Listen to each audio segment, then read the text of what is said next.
Allez, c'est parti les gars, aujourd'hui motivé, on se retrouve sur le BTC face au dollar. Et vous le savez, si vous avez regardé la dernière vidéo que j'ai proposée, on s'attend à un pump qui peut atteindre les alentours des 29 000, 30 000 dollars, à même plus haut, les 33 000 dollars. C'est une zone de vente statistique, donc c'est-à-dire que si on y arrive, on va pas commencer à dire to the moon, let's go, 40 000, 45 000, 50 000, 60 000. Non, après on s'attendra, malheureusement ou pas, j'en sais rien, mais à une correction. Tant mieux pour ceux qui shortent le marché là en haut et que ça chute, tant pis pour ceux qui shortent le marché là en haut et que ça pump, et tant mieux pour ceux qui veulent attendre là-bas en bas pour ouvrir un long. Je rappelle, ceux qui sont en investissement, ça sert à rien d'écouter ce que je dis, c'est bête, mais c'est du trading ce que je vous propose ici, ce sont des setups de trading, c'est de la pédagogie par rapport au trading. Vous les investisseurs, DCA, achat par palier de temps, et vous aurez un prix moyen lissé, c'est comme ça que ça se passe pour la plupart des personnes. Maintenant, ça dépend de votre profil plus agressif, moins agressif, mais un profil tout à fait modéré, c'est un DCA point barre, et on rentre dans le marché comme ça pour un investisseur. Maintenant que ça c'est dit pour les traders, pour les investisseurs, maintenant on va passer côté trader, et juste avant de commencer, je voulais juste dire également à ceux qui sont déjà passés sur le Discord, les anciens du Discord qui ont déjà payé des abonnements, 80 €, 150 €, 290 €, peut-être même plus, peut-être moins, peu importe, vous avez un avantage. J'ai ouvert, en tout cas on a ouvert, si vous n'êtes pas au courant, un abonnement à vie qui coûte 500 €. Malgré tout, si vous avez déjà payé des abonnements précédents, comme je l'ai dit, 80, 150, 290, eh bien vous pouvez déduire ce que vous avez déjà payé pour l'abonnement à vie. Donc ici un exemple, 500 €. C'est l'abonnement à vie, mais on a Sylvain ici qui a payé un abonnement de 80 €. Donc ici, s'il veut demander l'abonnement à vie, il fait 500 € moins les 80, eh bien il lui restera ici 420 € pardon, à payer pour être tout simplement membre à vie sur le Discord, plus se préoccuper, vivre les bull runs et les crashs d'année en année avec nous, et puis c'est tout. Et c'est réglé également 30 €, 80, 150 et 290. Vous voyez, je vous laisse regarder 1 mois, 3 mois, 6 mois et 12 mois. Et de cette manière, vous pouvez tester si vous voulez également le Discord, voir si ça vous plaît. Sur ce Discord, en 2 mots, on retrouve plein de choses. D'ailleurs, on retrouve les vagues d'Heliotwave expliquées en vidéo. Je fais des cours et ici, on a les vidéos qui sont proposées. Il y a également le Money Management avec des vidéos, avec des documents, etc. Également, tout simplement, les PDF. Alors, où sont les PDF? On va regarder les PDF ici, comme vous le voyez, sur les vagues d'Heliotwave, et également le PDF sur le Money Management. Donc, c'est très, très complet. Vous aurez également un forum dans lequel on discute, etc., de plein de petites choses. Vous aurez également des salons de discussion, également les endroits où je poste mes plans, et d'ailleurs le plan qu'on a analysé sur le Discord et qui est déjà posté depuis ici le 6 de ce mois-ci, et là aujourd'hui au moment où j'enregistre on est plutôt le 8. Vous avez l'Ethereum également où je fais la même chose, et vous avez toutes les altcoins où vous voyez des analyses qui sont également faites en vidéo. Voilà, pas mal de choses, rejoignez-nous, ça vous permettra d'apprendre rapidement aussi, ceux qui veulent apprendre, vous pouvez regarder bien sûr mes vidéos de manière gratuite, mais vous aurez jamais tout, en fait ce sera jamais assez complet que pour réellement apprendre. Voilà, ça c'est dit, maintenant on peut aller dans le plan. Et nous, je vous le dis sur le Discord, en direct, on était là, on était en train d'analyser, en train de regarder ça en je sais plus en quel time frame, mais du coup en beaucoup plus petit qu'en 12 heures. Et il y a un couac, à cet endroit-là. Si on voulait partir, vous voyez par rapport au décompte que je vous ai montré il y a 2 ou 3 jours, je ne sais plus, dans la vidéo publique, si on voulait partir sur une, tout simplement, A, B, C... Et puis partir, non même pas, je parlais d'une WXY, excusez-moi, je vais mieux installer ça comme ça. Si on voulait partir sur une leading ici, d'accord, donc une première, une 2, une 3, une 4, puis une 5, d'accord, je vais l'installer de manière beaucoup plus épaisse, comme ça tout le monde voit, je vais changer sa couleur, excusez-moi, je me suis un peu emmêlé pinceau au début, et ensuite partir pour faire la WXY sur une A, une B et puis une C, d'accord. Alors désolé, là j'ai pas mis de WXY à l'écran, vous aurez compris. Faites un exercice mental, la C qui est là en purple, enfin en purple pas du tout, qui est en framboise, excusez-moi. Faites comme si c'était la WXY, et d'ailleurs elle est cachée là derrière. Je sais pas si je vais réussir à la choper. Voilà, celle-ci, boum, on va la choper, on va la montrer, WXY, bim, d'accord. Celle-ci, d'accord, exercice mental fait, même plus besoin parce que CMA a fait tout le travail pour que vous puissiez réellement visualiser l'ancien non, mais le décompte qu'on est en train d'invalider. Pourquoi? Parce que dans une leading diagonale, il faut voir des corrections en zigzag d'office dans la 2 et dans la 4. C'est légèrement différent pour la 1, la 3 et la 5, mais allez me trouver une zigzag là-dedans. On n'y arrive pas, personne n'y arrive. Bon, du coup, ici, j'ai clairement pas envie de mettre en évidence ce décompte-là. Donc, on passe à autre chose sur un décompte qui nous semble beaucoup plus pertinent. De cette manière, on n'annule pas la hausse. On reste toujours haussier ici, vous le voyez, pour retrouver la zone haute, en tout cas.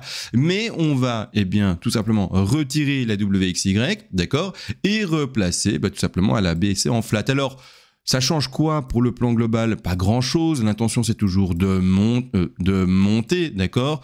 Mais voilà, on va être plus précis du coup, à mon sens, sur le décompte qu'on va pouvoir avoir pour la suite. Alors ici, je vais juste retirer également la ABC ici qui me gêne, c'est pour un autre décompte, mais on va pas en parler maintenant. Et on va remettre, ah non, je peux juste la glisser. Hop, on la remet en glissant ici, je l'avais pas supprimé, j'ai pas vu, la 1, 2, 3, 4, 5. C'est-à-dire que pour le moment, on va regarder toute la configuration de cette vague bleue qui devra compléter la C ici. Alors je vais juste en mettre en retrait d'ailleurs maintenant, rapidement.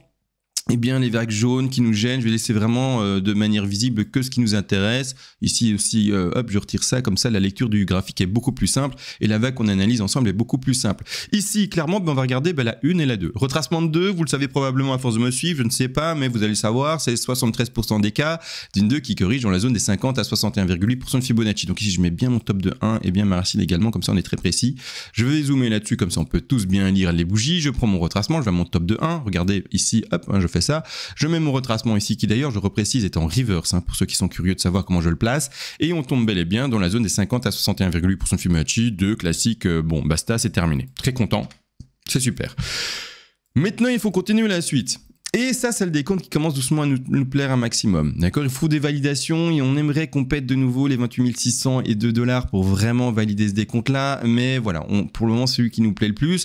Et dans cette config-là, on va regarder la correction qu'a fait cette 2-ci. Vous la voyez ici, la petite 2 qui est en translucide, mais je la mets de manière plus visible ici. Boum, ceci, vous la voyez. D'accord? On va regarder à combien elle a été retrouvée, le retracement sur notre Fibonacci de retracement d'ailleurs. On a été retrouvé de nouveau pile les 50 à 61,8% de Fibonacci dans la zone ici.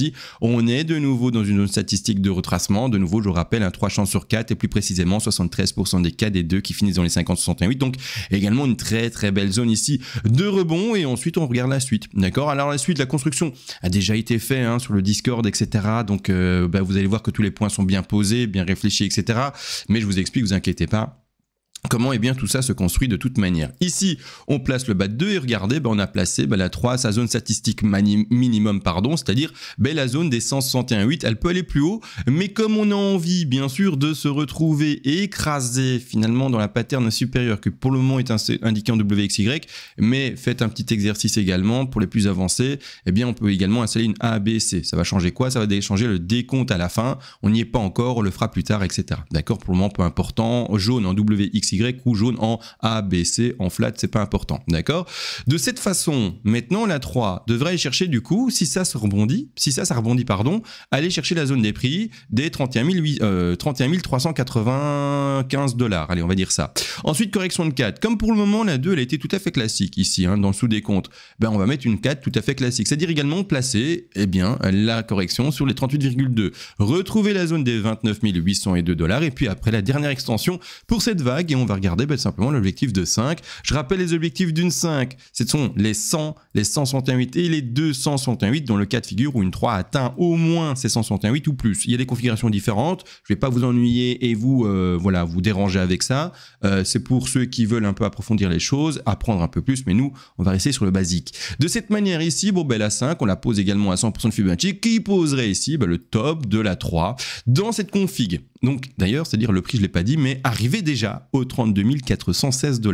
Dans cette configuration, d'accord? Si on fait ça, d'accord, on verra dans les jours et les semaines à venir.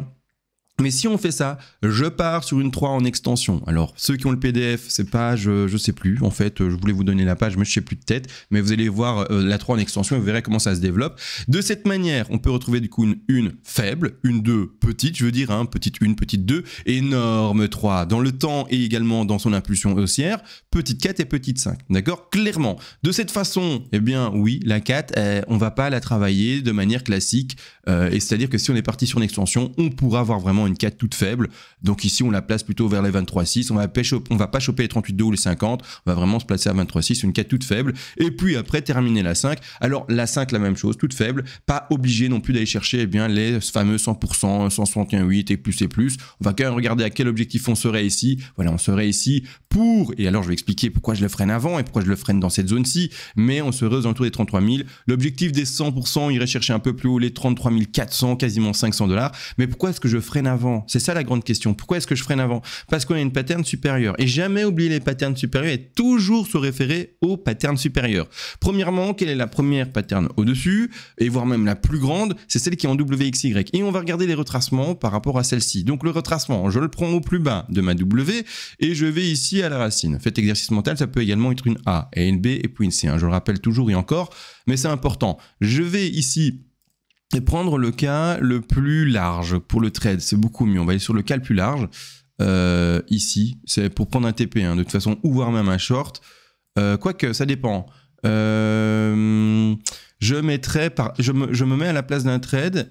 Pour les TP, je me placerai plus bas en vrai. Et même pour l'ouverture de short. Donc oui, on va plutôt rester ici. Donc même voir plutôt un frein vraiment beaucoup plus tôt ici. Vraiment, est-ce que j'arrive à prendre les choses? Vraiment voir un frein, c'est-à-dire voir une espèce de double top par rapport à la 3. Vous voyez, vraiment un énorme frein. À ce niveau des prix aux alentours des 32 500, d'accord, peut-être ça va un peu dépasser, pour dire qu'on va chercher 123, 127 un tout petit peu plus haut, ça c'est déjà vu, c'est pas un problème, donc je peux faire ça comme ça, mais vraiment voir un frein aux alentours, ouais, des 32 000, 30, j'ai dit quoi, 32 500, ouais, 33 000, gros frein, et ensuite, eh bien, continuer à plonger, et let's go, basta, c'est parti, c'est fini, c'est suffisant, et on descend. Maintenant, regardons également, du coup, quels sont les objectifs de la framboise, j'ai toujours du mal, je vais tout le temps dire purple, je sais pas pourquoi, peu importe, framboise, excusez-moi, la A, la B, et puis la C, d'accord. En plus, pourquoi est-ce que j'ai envie d'essayer de parler anglais, j'en sais rien du tout. Bref, de cette manière, ici, toujours activer le non-log, ou en tout cas désactiver le log, d'accord. De cette manière, on va à la racine de nouveau, on va au top de A, et on va au bas de B, on va essayer de regarder les zones de confluence, les objectifs, etc. qui sont sympas. Les objectifs d'une C, donc je la chope. Les objectifs d'une C, c'est 61,8. Donc ça peut déjà pumper, freiner ici, dans une configuration de ending diagonale pour la C, comme on en a parlé là tout à l'heure. Donc c'est-à-dire pas compléter la WXY, mais juste faire une 1, 2, 3, 4, 5. Maintenant, on empêche, on a regardé sur le Discord, je vous l'ai dit, en plus petite time frame, etc. Parce que sur le Discord, on a beaucoup plus de temps. Quand on analyse le BTC, c'est parfois 1 heure, parfois plus. Donc on a le temps, grossièrement. Voilà, on a du mal avec la leading ou même la ending, on part pas trop là-dessus, on se dit bah tiens, franchement difficile, après on verra, peut-être qu'il y a une erreur dans notre décompte et que c'était bien une leading ou une ending, mais voilà, pour nous ça sent pas terriblement bon, on a plutôt, en tout cas pour nous, moi surtout, j'ai plutôt envie de passer plutôt sur une ABC qui a un décompte beaucoup plus faisable entre guillemets dans les petits degrés. De cette façon-ci, les objectifs sont, je les ai énoncés, 61,8 mais moyen, voilà, je viens de vous dire pourquoi par rapport à la ending diagonale. Objectif numéro 2, c'est directement les 100. Là, on est à 31 900, d'accord? Malgré tout, on a notre bel objectif de 123 juste un peu plus haut, 123, 127 juste un peu plus haut ici, d'accord? Et dans cette config, on va plutôt voir du coup une petite extension de C pour aller chercher de nouveau la zone des 123, 127 qui se retrouvera dans la zone de nouveau des 32 900, un peu plus bas ici, des 32 500 plus ou moins, comme vous l'avez vu, d'accord? Je peux peut-être un peu écarter ce rectangle pour montrer que voilà, on est un peu plus large que vraiment une épingle. En tout cas, la tête d'une épingle. De cette façon, retrouvez de nouveau la résistance et puis après, let's go. Alors, on n'y est pas encore pour le let's go. C'est-à-dire qu'on n'est pas encore là-bas en bas. D'accord? Donc, soit on est dans une Y, on fera ça en différents décomptes possibles. A, B, C, zigzag. Je sais pas moi. A, B, C, flat. Triangle, mais tellement plus rare. Donc, on va peut-être pas en parler. Ou si on est dans une A, B, C en flat elle-même, donc dans cette proportion-là, dans une C, non pas dans une Y, eh bien, avoir une chute en 5 vagues en ending diagonale, 5 vagues ou également en configuration impulsive classique comme on est en train de l'indiquer ici. Ça, c'est vraiment la configuration impulsive la plus classique, la plus simple. On verra quand on y est. Pour le moment, on n'y est pas. Malgré tout, voilà, j'essaie de vraiment vous expliquer pourquoi ce décompte-là par rapport au plan qui a été montré précédemment nous semble plus cohérent par rapport au sous-décompte. Mais non, attention encore et toujours, ne vous dites pas qu'il y a une lecture d'avenir et parce que CMA il trouve que ça c'est plus cohérent, donc en fait le BTC va d'office faire ça. Peut-être que demain il va tous nous surprendre et faire ça et descendre directement dans les zones d'achat statistiques.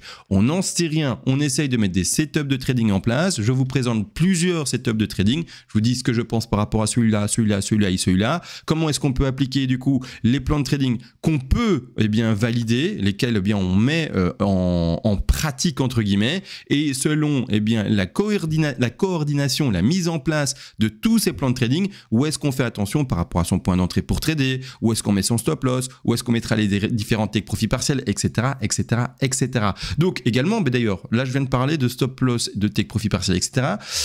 Où seront placés de manière générale dans cette configuration les take profit partiels. Alors, point d'entrée là-bas en bas. Maintenant, je ne sais pas si c'est intéressant. Non, même pas, c'est pas intéressant parce que le premier objectif serait à 61,8. Bref, à vous de faire encore et toujours le travail de risque money management. Et si vous voulez aller plus loin, je rappelle, il y a bien sûr le PDF qui est à choper. Prenez un test de 30 €. Vous avez 2 PDF. Vous avez toutes les vidéos explicatives pour les Yellow Wave, les vidéos pour le money management. Bref, vous avez à ce niveau-là déjà pas mal de bases.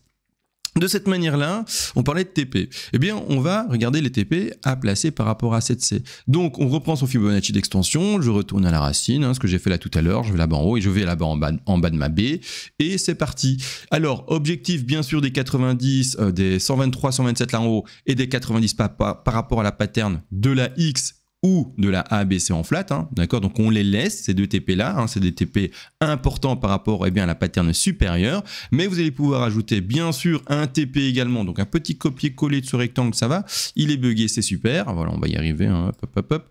C'est super quand ça bug, mais ça va, c'est pas trop buggé cette fois-ci. Il y a un TP à prendre du coup dans ce plan de trading, si vous aviez adopté ce plan de trading depuis le début, au 29 304, alors que oui, je viens de dire, les 23 904, dans cette configuration-ci, c'est pas privilégié. Mais pourquoi est-ce que j'ai dit ça? Parce que j'ai fait un travail humain et que du coup, je me dis, on préfère celui-là. Mais j'insiste sur le mot humain que je viens mettre dans ma phrase. Je peux me tromper. D'accord? Je suis pas un magicien, je suis pas un génie, je suis pas un robot, je suis pas un algorithme. D'accord? Donc, humain. De cette manière, on prend en compte l'erreur humaine possible dans notre décompte et on se dit, peut-être qu'on s'est trompé. Peut-être que c'est bel et bien une ending diagonale, que la C va seulement rebondir aux alentours des 29 200 et en fait, après cracher. Donc, c'est important de prendre, bien sûr, tous les TP statistiques qui sont placés sur les Fibonacci ici, en l'occurrence, et pas de dire, non, je ne le prendrai pas. Ce que vous pouvez quand même faire n'empêche. Si vous vous dites, j'ai quand même confiance. Imaginons, vous avez fait votre travail, votre analyse et vous vous dites j'ai quand même confiance en ce décompte, j'ai fait tout ce travail et vraiment il est tip top, je l'apprécie beaucoup, donc je crois assez fortement à son auto-réalisation, on va dire ça comme ça, et au fait de pumper là-bas en haut, et donc j'ai envie de prendre des bénéfices forts dans cette zone haute et des bénéfices que vous pouvez bien sûr mettre plus faibles ici. Donc vous n'êtes pas obligé de dire je vais prendre un TP à hauteur de 33%, 33%, 33%, et en plus ce que je dis là c'est complètement débile mais je vous explique après. Vous pouvez très bien par exemple prendre un TP de 15% et puis prendre des TP plus importants en haut, donc je sais pas moi, prendre à ce moment-là 40 et 40, d'accord? Pourquoi est-ce que je dis en plus que ce que j'avais dit en 33, 33, 33 c'est débile? Et pourquoi est-ce que le deuxième exemple, vous avez bien entendu que je n'allais pas à 100% si on additionne tout? C'est très simple.